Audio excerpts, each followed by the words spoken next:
crazy introductions. All right. I'm Roberto Fernandez. I'm a social studies teacher at Plantation High School. I'm also the Historical Society's Historian-in-Residence. One of the things that I've been doing with my students over the last 3 years is a service learning project, actually several service learning projects, out of Woodlawn Cemetery in Fort Lauderdale. So most of this lecture is going to focus on Woodlawn and some of the stories that we've learned through oral history and research based on the stones and just the information we have on Woodlawn. And then the latter half is going to focus on some research I'm doing now on Dr. Von Meisel, who was the director of Providence Hospital along with Dr. Sistrunk. So I'm going to go into Dr. Meisel a little bit because that's my paper that I'm currently writing for publication. All right. So we're going to go into a little bit of the darker history of Fort Lauderdale and Broward for a minute. All right. So Rubin Stacy does not have a marker at Woodlawn Cemetery. But this young lady right here was actually in the first group of kids that started the service learning project at Boyd Anderson. When I started the club with the YMCA, one of the first things that I did was I had them read an article that was in the Broward Legacy that talked about what they called the Little Scottsboro case, which is about a case that involved 4 African Americans that were accused of murdering someone. And so it kept getting appealed and retried, and there were all sorts of issues in the 30s. And so in that article, it talks about the lynching of Rubin Stacy, because it was argued at the time that the racial climate in Fort Lauderdale and in Broward was so tense that that is what encouraged, for lack of a better term, the lynching of Rubin Stacy. At what time was that? That was July 19th, 1935. Thank you. 35. Yep. So Chelsea, like I said, the young girl right here, went home and read the article at home because she came late to the club meeting, and so her mom actually read the article first. And so her mom's like, I think we're related to Rubin Stacy. And so Chelsea's like, what? So then she read the article, so while she's reading the article, her mom is calling relatives to find out. So she came to me the next morning and she goes, I'm related to Rubin Stacy. And I remember the hairs on the back of my head standing up and I'm like, wow, this is crazy.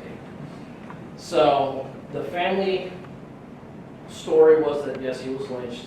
The eldest member of the family has records and memorabilia that belong to Rubin following the lynching and probably reports, but she will not share them with anyone.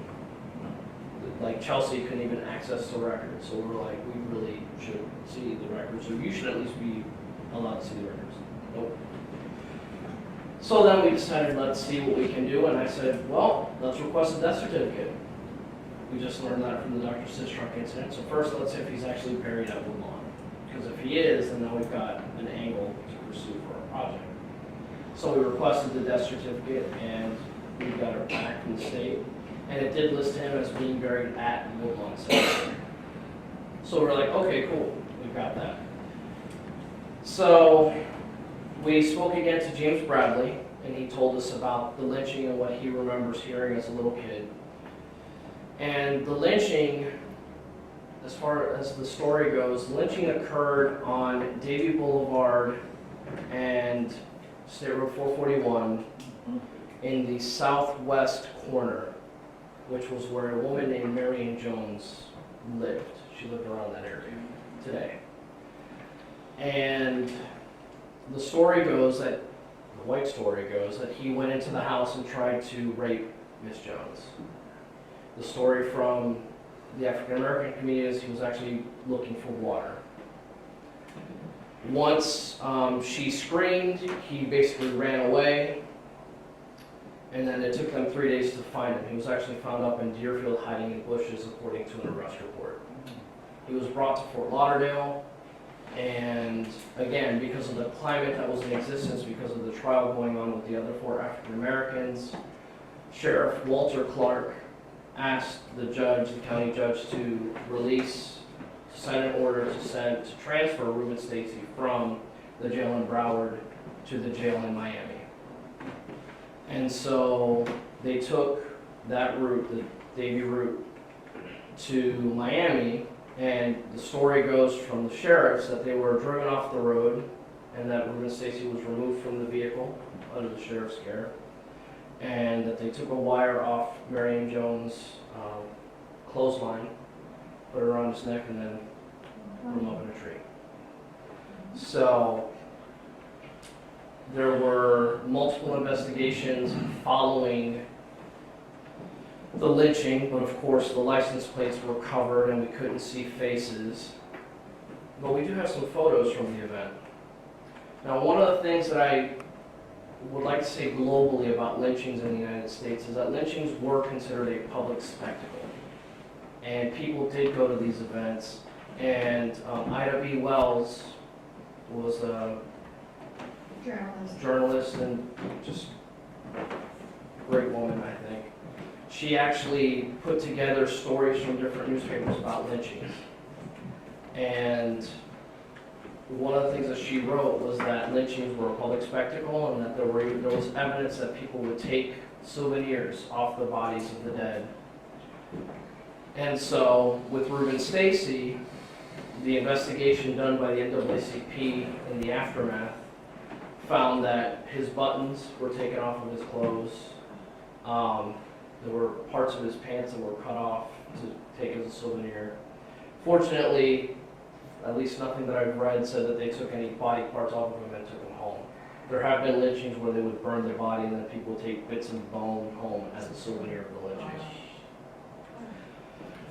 So, there was also another story that I heard from a gentleman on Facebook who's an old-time resident of Davie, and he told me through Facebook that his father would tell him the story every time they would pass by that area of the lynching. And he goes, yeah, I remember as a boy, every time we drive by there, my dad would say, oh, you remember what happened there? And he would tell him the story one more time about the lynching of the colored feller, as he put it. All right, so the images I'm going to show you next are actually photos from the lynching.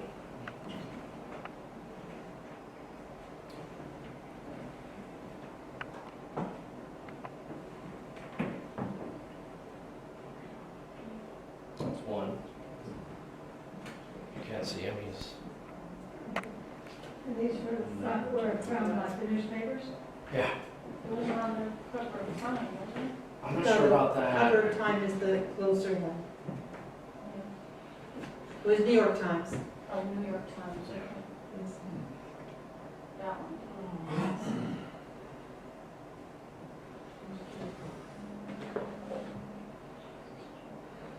That looks like the one that was on the cover of the Times. So, I mean, in this Girl one, you looks can... very happy. Yeah. It's horrible.